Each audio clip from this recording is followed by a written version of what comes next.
السلام علیکم رابع خوابوں کی کتابوں میں خوش آمدید۔ شہزادی میمونہ اور لکڑہارا۔ کسی ملک میں ایک رحم دل بادشاہ حکومت کرتا تھا۔ اس کی ایک بیٹی تھی، شہزادی میمونہ۔ ایک بار وہ بیمار ہو گئی، کوئی علاج کارگر نہ ہوا۔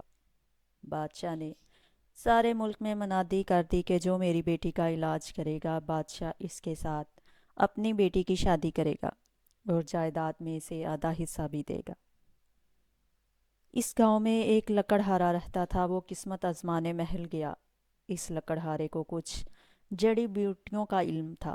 اس نے بادشاہ سے کہا کہ وہ شہزادی کا علاج کرے گا۔ اس کے بدلے اسے بادشاہ کی جائیداد نہیں چاہیے۔ وہ صرف شہزادی سے شادی کرنا چاہتا ہے۔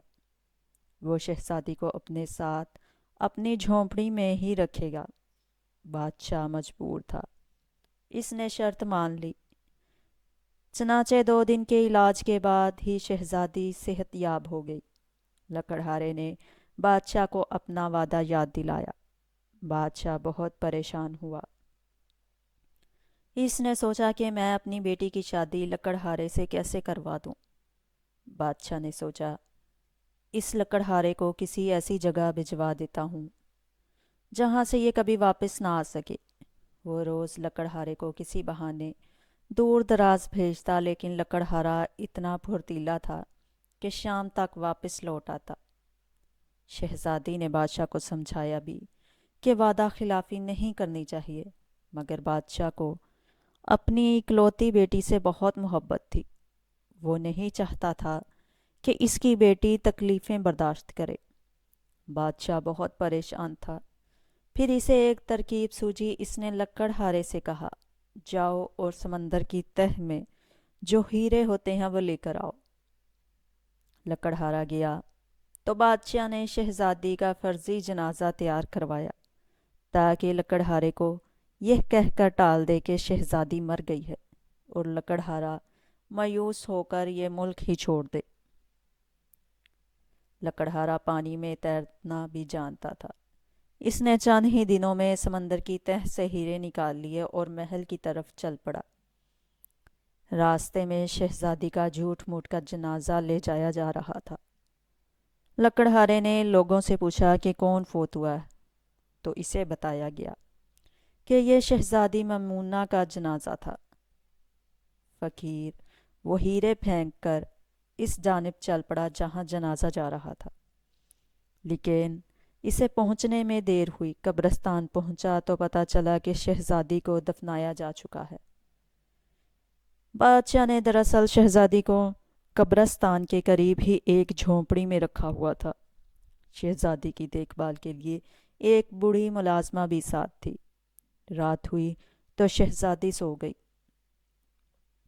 آدھی رات کو قریبی جنگل سے ایک بھیڑیا نکل آیا اور شہزادی پر حملہ کر دیا۔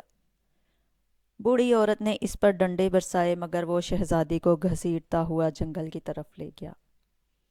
صبح بادشاہ کو خبر ملی تو اس کے حکم پر سپاہیوں نے سارا جنگل چھان مارا، مگر شہزادی نہ ملی۔ بس کہیں کہیں بھیڑیے کے پیروں کے نشان ملے۔ سب نے یہی کہا کہ جنگلی جانور شہزادی کو کھا چکے ہوں گے۔ بادشاہ بہت پچھتایا کہ اس نے اپنی بیٹی کو غربت کی زندگی سے بچانے کی کوشش میں موت کے منہ میں ڈال دیا۔ دراصل شہزادی مری نہیں تھی۔ جب بھیڑیا اسے کھینچتا ہوا لے جا رہا تھا تو راستے میں لکڑہارے نے دیکھ لیا۔ اس نے شہزادی کو بھیڑیے سے بچایا۔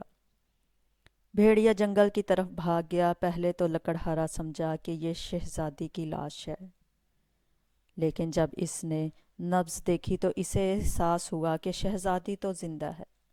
وہ شہزادی کو اپنی جھونپڑی میں لے آیا، اس کا علاج کیا۔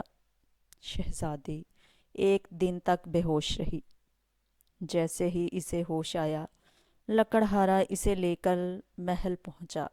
بادشاہ اپنی بیٹی کو زندہ سلامت دیکھ کر بہت خوش ہوا۔ اسے شرمندگی بھی تھی کہ جس لکڑہارے سے اس نے وعدہ خلافی کی، آج اس نے دوسری بار شہزادی کی جان بچائی۔ اس نے لکڑہارے سے اپنی غلطی کی معافی مانگی اور کہا میں تو سمجھتا تھا کہ میری بیٹی کو اس محل میں ہی خوشیاں مل سکتی ہیں، لیکن تم نے اپنی جھونپڑی میں اس کی جان بچا کر ثابت کر دیا کہ خوشیاں کبھی دولت سے نہیں خریدی جا سکتی۔ بادشاہ نے شہزادی کی شادی لکڑہارے سے کر دی اور شہزادی کی خواہش پر اپنی جائیداد کا آدھا حصہ غریبوں میں بانٹ دیا۔